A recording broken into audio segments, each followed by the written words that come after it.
السلام علیکم ورحمۃ اللہ وبرکاتہ۔ یوٹیوب چینل اسماء اسلام پر مختلف کومنٹس آتے ہیں، نام پوچھتے ہیں۔ ایک کومنٹس یہ آیا، ایک کومنٹ میں یہ پوچھا گیا، ہمارے فیضیاب احمد بھائی ہیں، انہوں نے پوچھا ہے کہ زوحان نام رکھنا کیسا ہے؟ بچے کا زوحان نام رکھنا کیسا ہے، اس کا مطلب بتا دیں، اس کا معنی بتا دیں۔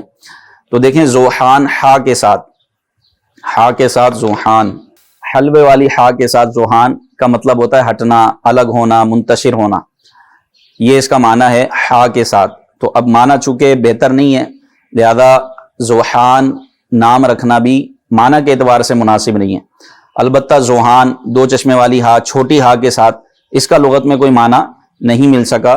بہر صورت نام یہ نہ رکھیں تو بہتر ہے، نام وہ رکھیں جس کا کوئی معنی ہو، مطلب ہو، اور شخصیت پر، بچے کی ذات پر اس اچھے معنی کا اثر پڑے۔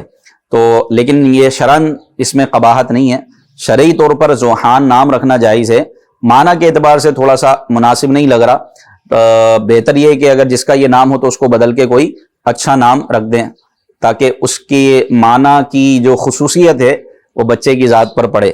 تو یہ تو زوحان کا میں نے آپ کو بتا دیا۔ ایک اور پوچھا گیا، ہمارے جو ہیں وہ ایک بہن ہیں، انہوں نے پوچھا کہ سر میں نے اپنی بیٹی کا نام انائزہ رکھا ہے،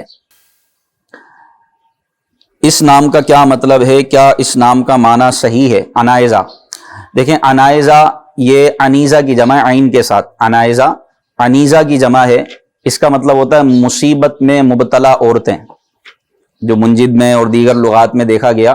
تو یہ عربی کا لفظ ہے انائزہ، اور اس کی واحد آتی ہے انیزہ، عین کے ساتھ، تو جس کا مطلب بنتا ہے مصیبت میں مبتلا عورتیں، مصیبت زدہ عورتیں۔ تو یہ تو کسی صورت بھی نام رکھنا معنی کے اعتبار سے مناسب نہیں ہے، جس کا اگر یہ نام ہو بھی تو اس کو تبدیل کر دیں۔ اور ایک اس کا مطلب ہوتا ہے کہ یہ انز عین نون زا، بکری کو بھی کہتے ہیں انز، بکری، اس کی جمع آتی ہے عناز، تو عناز یا انائزہ، یہ دونوں نام رکھنا معنی کے اعتبار سے مناسب نہیں ہے، بہتر یہ ہے کہ نام کو تبدیل کر دیا جائے۔ السلام علیکم ورحمۃ اللہ وبرکاتہ۔ ہمارے یوٹیوب چینل کو سبسکرائب کریں تاکہ اچھے نام آپ تک پہنچیں، اس کو شیئر بھی کریں اور اس کے بیل آئیکن کو پریس کریں تاکہ آپ بھی اس کار خیر میں شامل ہو جائیں۔ السلام علیکم ورحمۃ اللہ وبرکاتہ۔